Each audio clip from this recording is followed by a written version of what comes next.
Bonjour à tous, aujourd'hui nous allons parler de paranormal. Alors le paranormal, qu'est-ce que c'est? C'est quelque chose qui n'est ni explicable scientifiquement, ni observable. Merci Wikipédia. Ainsi, en 2019, un quart des Français affirment avoir eu une expérience paranormale. Et selon une étude YouGov, un tiers des Français affirment croire aux esprits ou aux fantômes. Que l'on y croit ou que l'on n'y croit pas, le sujet fascine. Et c'est pourquoi j'ai décidé d'en parler aujourd'hui. Donc allons-y.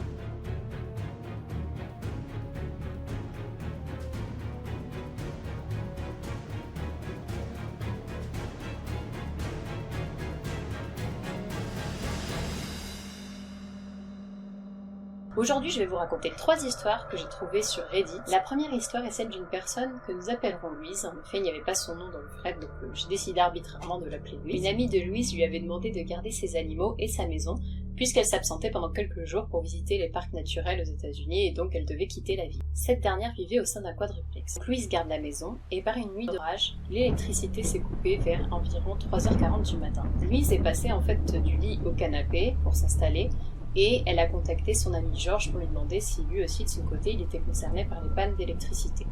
Après s'être installée sur le canapé, elle a entendu des rires qui provenaient de la cuisine et qui semblaient être ceux de 2 adolescentes. Et immédiatement elle s'est posé la question en fait de si elle avait bien verrouillé la porte et elle s'est demandé également si les 2 jeunes filles ne s'étaient pas trompées d'appartement. Et petit à petit elle a entendu les bruits de pas migrés de la cuisine vers toutes les autres pièces de l'appartement. Louise envisage d'appeler la police jusqu'à ce qu'elle sente le canapé s'enfoncer juste à côté d'elle.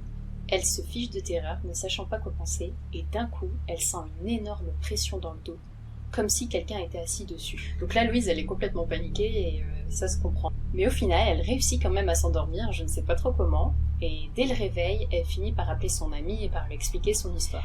Mais son amie, il se trouve qu'elle finit par prendre les choses un peu à la légère, mais elle finit quand même par avouer que, de temps en temps, elle ressentait comme une présence dans son appartement, et notamment quelqu'un assis à la table de sa salle à manger. Morale de l'histoire, demandez toujours le background de la maison avant de venir garder les animaux. La deuxième histoire vient d'un autre Fred, je sais toujours pas, Reddit, d'une personne que nous appellerons Emily. Cette dernière commence son histoire en indiquant qu'elle et sa mère sont hantées par le même esprit. Elle indique également que dans sa famille, ils ont un don qui leur permet de communiquer avec les esprits et même de leur parler. C'est un don qui s'est transmis dans toute leur famille, et en particulier aux femmes. Elle commence donc son histoire en racontant que sa mère était un jour dans sa chambre en train de lire. Et à ce moment-là, la grand-mère d'Emily refusait que sa fille aille dans les pièces à vivre puisqu'elle était en train de donner une réception. Pendant que la mère d'Emily lisait, elle n'arrêtait pas d'entendre des genres de grattements qui provenaient de sous le lit.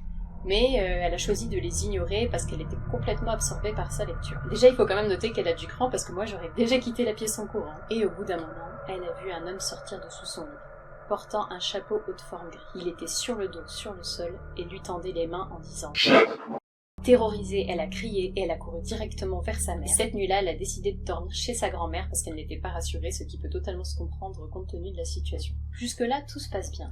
Elle se réveille le lendemain matin, elle est seule dans son lit, et sa grand-mère est en train de préparer le petit déjeuner en bas. Lorsque soudain, elle se rend compte que l'homme au chapeau est réapparu dans la pièce et essaye de l'atteindre. Donc là, la mère d'Emily, elle est complètement paralysée, elle se met à hurler. Donc là, comme vous pouvez imaginer, sa grand-mère, elle accourt, et elle voit aussi l'homme avec le haut de force. Ce que fait la grand-mère de la mère d'Emily, c'est qu'elle lit les Saintes Écritures, et elle descend avec sa petite fille jusqu'à ce que l'homme au chapeau ait disparu. Emily raconte que c'est pas la seule expérience qu'elle ait vécue, mais que c'est sans doute de loin la plus traumatisante et qu'elle a pas trop envie de s'étendre sur le sujet. La troisième histoire est celle d'une personne que nous appellerons Moira. Moira, en introduction de son histoire, elle raconte qu'elle a vécu dans une maison qui était assez ancienne et que les événements qui lui sont arrivés dans les années 2010, quand elle était encore une adolescente. Elle explique également que sa mère, qui était une fervente catholique selon ses mots, n'a jamais cru aux histoires qui lui étaient arrivées jusqu'à ce qu'il lui arrive la même chose. Et cette histoire l'a tellement terrorisée que ça l'a conduit à vendre sa maison. Moira explique que leur maison a toujours été effrayante, si bien que tous ses amis qui venaient faire des soirées pyjama ressentaient une curieuse atmosphère et se sentaient comme épiés. C'était quand même un sentiment assez fort parce que certains lui ont même dit qu'ils ne croyaient pas aux fantômes avant d'être rentrés dans la maison de Moira. Ça devait quand même être sympa les parties de cache-cache. À chaque fois que Moira et ses frères et sœurs soutenaient que la maison était hantée, la mère de Moira ne les croyait pas. Donc Moira explique qu'une fois elles étaient toutes les deux assises à la table de la salle à manger, et tous les plats dans les armoires se sont mis à cliqueter. Là, sa mère s'est quand même mis un petit peu à paniquer, mais directement, elle a rationalisé la chose en disant que c'était sans doute lié au climatiseur, alors même que Moira indique qu'ils étaient en hiver et que donc le climatiseur n'était pas déclenché. Moira raconte que la scène la plus distincte s'est produite lorsqu'elle avait 14 ans. Moira était sur son lit en train de lire un livre, la porte légèrement ouverte.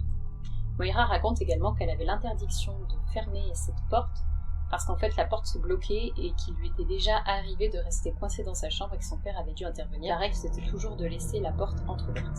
Il est environ 23h lorsque Moira d'un coup se retourne et entrevoit une ombre près de sa commode. Alors au début, elle se pose pas trop de questions et elle pense que c'est sa sœur qui est encore venue dans ses affaires, fouiner. Moira lui dit donc de sortir de sa chambre. Sa sœur de sa chambre lui crie alors qu'elle ne comprend pas pourquoi Moira lui dit ça et qu'elle est en train de faire ses devoirs. Juste après cela, la personne a commencé à marcher vers Moira, qui selon ses mots est restée stoïque et ne pouvait plus bouger. Et là, juste avant que le fantôme ne puisse s'approcher d'elle, ces deux chats arrivent en furie. Moira explique que ces chats ont fait fuir l'entité et qu'une fois que l'entité a disparu, les chats sont partis aussitôt. Le lendemain, au petit déjeuner, la sœur de Moira lui demande des explications par rapport à la veille parce qu'elle ne comprend pas pourquoi sa sœur l'a ainsi interpellée. Donc là, Moira raconte son histoire. Et son père est quand même assez surpris parce que le père explique qu'il était en train de travailler dans le sous-sol lorsque les chats sont devenus complètement fous, se sont mis à miauler jusqu'à ce qu'il ouvre la porte du sous-sol. Moira explique qu'ils ont appris plus tard que les grands-parents des amis à qui ils avaient acheté la maison ont vécu 50 ans dans la maison et sont morts dedans. Bref, ambiance. Voilà, c'est tout pour aujourd'hui. J'espère que vous avez apprécié la vidéo. En tout cas, moi j'ai bien apprécié de la réaliser et de lire toutes ces histoires pour vous. Même si maintenant je risque d'avoir quand même du mal à dormir. Si cela vous a plu, n'hésitez pas à vous abonner, à commenter, à partager. Pour tous ceux qui peuvent, j'ai mis le lien de mon Tipeee dans la barre de description. Je vous dis à bientôt pour une prochaine vidéo.